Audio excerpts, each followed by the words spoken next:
Most UK shooters will know someone like Lewis Dedman. First robo. Not bad for your first robo, is it? He studied game and wildlife management at Sparsholt College. He now runs a successful pest control business. He enjoys all kinds of shooting and fishing. His passion is deer and deer management. My favourite animals are deer. I just adore deer. And then the first question you get is, well, then why do you do what you do? And it's because I love these deer that I do that. A year ago, Kent police came to his home and seized his rifles and shotguns. And with them, a significant part of his livelihood and an integral part of who he is. Close to £15,000–20,000 worth of gear there that was seized. It has not only impacted me financially, but it has impacted me in terms of my permissions. I can't even say to my clients, this is when I'm going to have my firearms back, so this is when I can come and do the work for you. It's very much a case of they ring me every month and I say, I don't know any more at the moment. Lewis and his wife had had an argument. He'd gone for a walk to clear his head, and when he returned an hour later, there was a police car outside their home. I didn't know the full context of it until I actually walked into the house, but I had a general gist of what might be happening. When I walked in, I was approached by two officers. There was a female officer and a male officer. The male officer took me to one side and started saying that they were doing a bit of a welfare check on me because there'd been reports that I was potentially suicidal. To which I replied, I'm just tired and I want to go to bed, which is the honest truth, because at this time it was about 11 o'clock in the evening and I'd had a very long day. They weren't allowing me to speak to my wife at this point. They were separating us, so I couldn't even speak to my wife and say, what's going on, what's happening here? Once that call was made to the police, it initiated a whole sequence of events that basically were unstoppable. They are unstoppable. They're doing their job at this point, aren't they? It's understandable, especially in the light of all the incidents that have been happening in the last few years that have come to light. I can understand it from their perspective, but my wife did tell me that she rang them back almost instantly after she'd spoken to them and said, actually, that was a bit of a mistake on my part and maybe you shouldn't come out, there's no threat. But again, the wheels were already in motion at that point. So they had these talks about the suicidal things and that was their first angle that they came at me at, but the conversation quite quickly changed to, where are the firearms? We're going to take your firearms. To which my response was, if that's the case, then you're going to need to get firearms officers out here, which I believe we discussed earlier is not something that a lot of people would really think to say, but just your run-of-the-mill police officers aren't licensed to make safe firearms or take firearms. This caused a slight problem for me in the fact that all of the firearms unit were currently on a major incident somewhere else within the area. So they couldn't get someone out to me for about 4 or 5 hours, which meant I was sitting with these officers in my house for about 4 or 5 hours.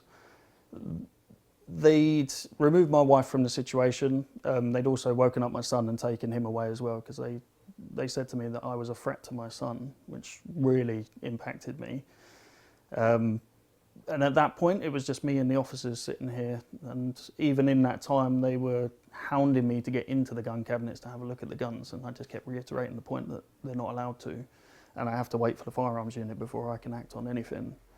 Once they took the firearms, I was quite lucky. The guy that came allowed me to, he made safe all of the firearms. And then he allowed me to pack them into boxes as I wanted them to be stored in the police station.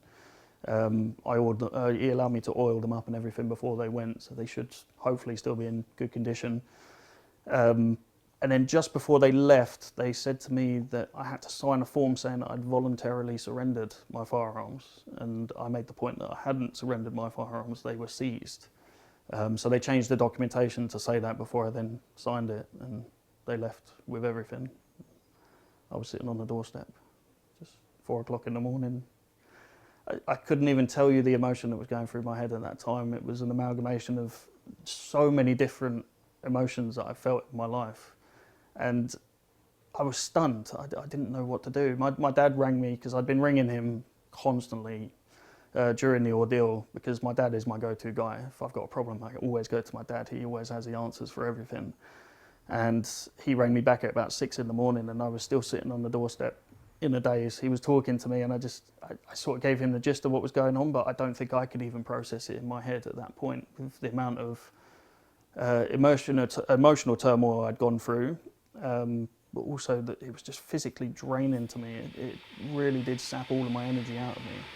Lewis now finds himself between a rock and a hard place. He says Kent police won't return his guns without a psychiatric report. He has not found anyone in the medical world who will conduct one because of the reasons he needs one. Lewis needs a medical professional who can assess him.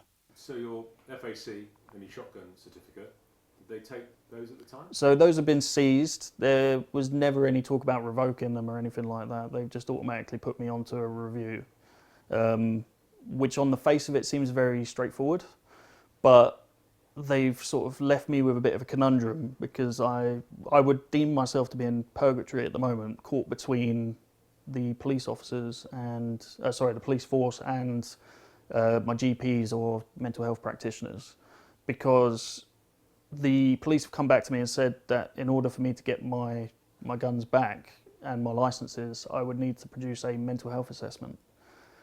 And again, on the face of it, that sounds very easy, but when you start speaking to these private practitioners about doing a mental health assessment, they don't want to be any part of it, which I can understand, because I think that they see it as the police trying to palm off the issue onto them if anything were to happen once the guns are returned to me, in the light of everything that's been going on over the past couple of years.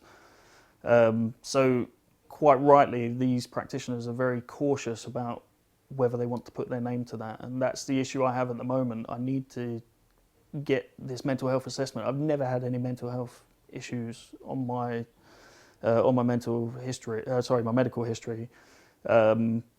But unfortunately, the letter that my GP sent to the police mentioned things like my cancer when I was 18. It mentioned the aftermath of the surgery that I had for that, none of which implicates my firearms at all. But right at the very end of it, the police, when they were here, they signed me up to a counselling session, which I opted out of after the incident. I accepted it at the time, but I opted out of it because I didn't think at the time that it was beneficial to me.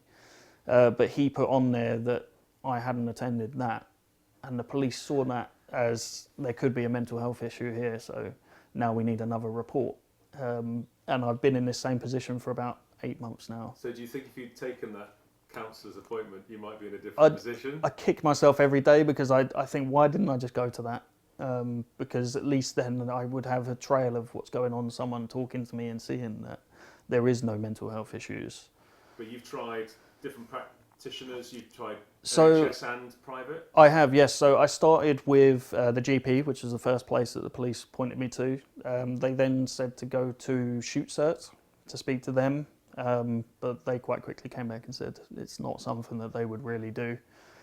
So I went back to my FEO again and said, this is where I'm at, what do I do here? And he said, well, we need the mental health assessment, so you're going to have to go privately with it. I've approached, I would say, in excess of 20 different private practitioners. A lot of the time you don't even get through the phone call with them, because as soon as you mention the issue and the firearms, they said, sorry, we're not going to touch that. Lewis contacted us after watching our gun grab story with Phil Weymouth a few weeks ago.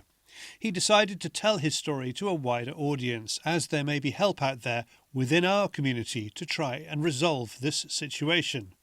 He also wants to encourage those without legal expenses insurance to get themselves covered. There's one bit of advice I can give to anyone else, whether they're currently going through something similar to this, or they have fear that it could happen, or even if you wouldn't dream in a million years it would happen. Because if you go back a year ago and ask me, I would say never. It would just never be an issue. The one bit of advice I would like to give everyone, and I hope everyone can take from this, is you need a decent insurance with legal cover in this situation. You hope you're never going to need them, but when you do, you're so glad that you have them. It makes life a lot easier. You're still with your wife? I am still with my wife, yes. I love my wife very much. And you're expecting a baby? And we've got another baby on the way, yeah, so we're going to have 2 of them. So. Different kind of pest control, that one. This is how Home Secretary Priti Patel's knee-jerk reaction to the Plymouth shootings has left gun ownership in the UK. In the meantime, Lewis has signed up to our Fieldsports membership, giving him access to some fab advice from our in-house lawyer Layla. So if someone has any advice or experience of this situation, we'd be grateful if you'd get in touch, especially if you are a medical professional who can do the psychiatric report. Drop me Charlie@fieldsportschannel.tv a line and I can put you in touch with Lewis.